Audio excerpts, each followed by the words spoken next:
Anđeline fantastične priče. Premudra sova i izgubljeni princ.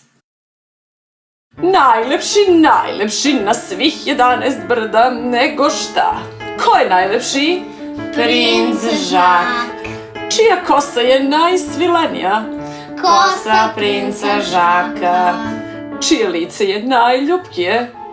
Lice princa Žaka. Dvorske podanice koje su bile u službi prinčeve porodice decenijama svakodnevno su morale odgovarati na ovakva i slična pitanja. Kolutale su očima dok su sređivale prinčeve odaje, ali princa to nije interesovalo. On je svakako bio skoncentrisan samo na jednu stvar. Svoj odraz. Gledao je u svoja brojna ogledala i divio se svojoj lepoti sve više iz dana u dan. Kraljica Petog brda, majka princa Žaka, obradovala se kada je čula vest da je njenog prelepog sina opčinila dražesna princeza sa Trećeg brda. Ali njena radost beše kratkog daha. Do nje je jako brzo stigla vest da se princ vraća u svoj dvor, jer je nekakav napitak ljubavi bio poništen, te i sama ta ljubav koja nije isprva ni bila stvarna. Od svog povratka princ je slabo napuštao svoje odaje. Njegovi zahtevi bili su jednostavni. Da ogledala budu veća, stalno čista i da ih bude što više. Zabrinuto iz prikrajka, kraljica je posmatrala svog sina Žaka. Naravno, princ je nije primećivao, osmehivao se i namigivao sopstvenom odrazu i doterivao kosu. Dragi najdivniji prinče, vidi kakav divan dan je osvanuo u našem lepom kraljevstvu. Sigurno ne želiš da propustiš priliku da izađeš i prošetaš vrtovima. Vrtovima? Zašto bih izlagao svoju kožu hladnom vazduhu? Da li znaš da se od hladnoće brže stari? Nipošto. Pritom u vrtovima nema nikoga ko bi se mogao diviti mojoj lepoti. Kraljici se javi jedna neobična ideja. A šta kažeš, sine, da prošetaš malo obližnjom šumom? Sigurna sam da šumska bića nikada nisu imala takvu čast da ugledaju lepotu kao što je tvoja. Na pomen prikazivanja njegove lepote, princ Žak poskoči i bez razmišljanja pristade. Nije čak ni sačekao pratnju, te sam potrča van zidova zamka i uputi se ka obližnjoj šumici.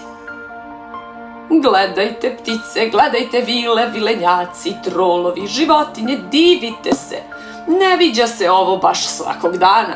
Stigao vam je najlepši princ koga je ovaj svet ugledao. Na ovaj pompezni nastup nije bilo nikoga da odgovori. Samo jedan vrapčić uplašeno izlete iz krošnje drveta i izgubi se na nebu. Razočarani princ nastavi svoje kretanje kroz šumu u nadi da će svakog časa naići na nekoga ko će mu uputiti kompliment. Znao sam da ovo nije dobra ideja. Moja majka obmanula me je samo kako bih se nepotrebno izlagao suncu. Taman kada je hteo da se okrene i vrati u svoj dvor, princ Žak ugleda čisto, ogromno, mirno jezero. O, podno ogledalo u šumi! Kakvo iznenađenje! Pa moram se samo kratko pogledati. Najlepši princ na svih 11 brda čučnuo je kraj mirnog jezera i počeo se iznova diviti svom odrazu.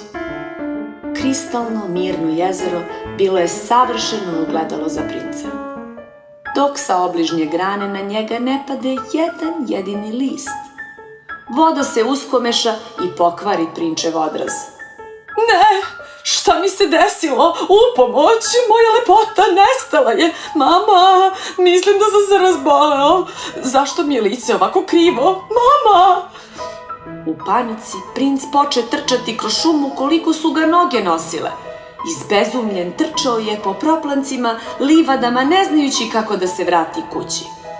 Najzad srušio se pred ogromnim drvetom i od nemoći zajecao. Premudra sova odmarala je u šupljini drevnog drveta u trenutku kada je plavokosi i preplašeni princ počeo zapomagati pred njom. Moja lepota nestala je. Zašto sam uopšte izlazio napolje? Pre nego što se ukazala princu, sova potraži od drevnog drveta sva saznanja o njemu. Drevno drvo nikada nije grešilo i čuvalo je sve mudrosti sa svih svetova. Jako često na njegov odgovor čekalo se satima, nekada i danima, ali ovog puta drvo se obrati sovi kroz samo par minuta. Pošto je shvatila šta se pred njenim mudrim očima zbiva, sova blago stade tešiti princa. Ništa slično tebi nisam videla, divni prinče. Tvoja lepota je vredna najvrednijeg blaga. Nemoj plakati, to nije dobro za tvoje lepo lice. Princ prvi put oseti da ga neko zaista razume.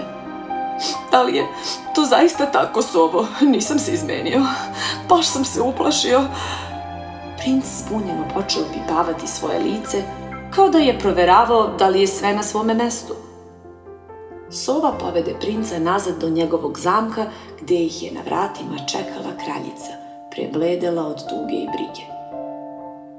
Samo recite šta želite, premudra sovo. Šta naše skromno kraljevstvo može ponuditi plemenitom stvoru kao što ste vi?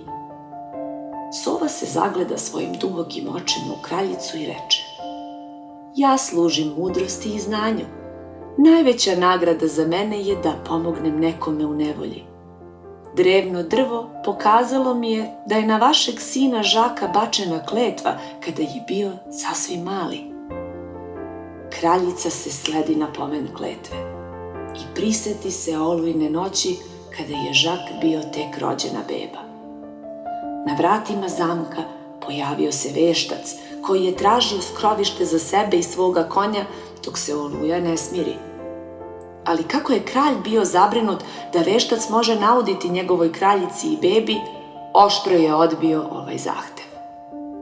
Kasnije saznali su da je konj koga je veštac imao uplašen pobegao na drugi kraj sveta, a veštac je dugo sam lutao šumom bez skrovišta po oluji. Kada je princ Žak napunio godinu dana, među svim raskošnim rođendanskim poklonima našao se jedan ne tako uobičajen poklon za dete. Ogledalo sa zlatnom drškom optočeno draguljima. Na ovom poklonu nije bilo potpisa niti poruke, ali kralj i kraljica nisu obraćali pažnju na to, jer je delovalo da se malom Žaku ovaj poklon najviše dopao od svih. Dakle, tako je veštac začarao našeg dragog princa, u suzama reče kraljica. Da li postoji neki način da se ove čini preokrenu?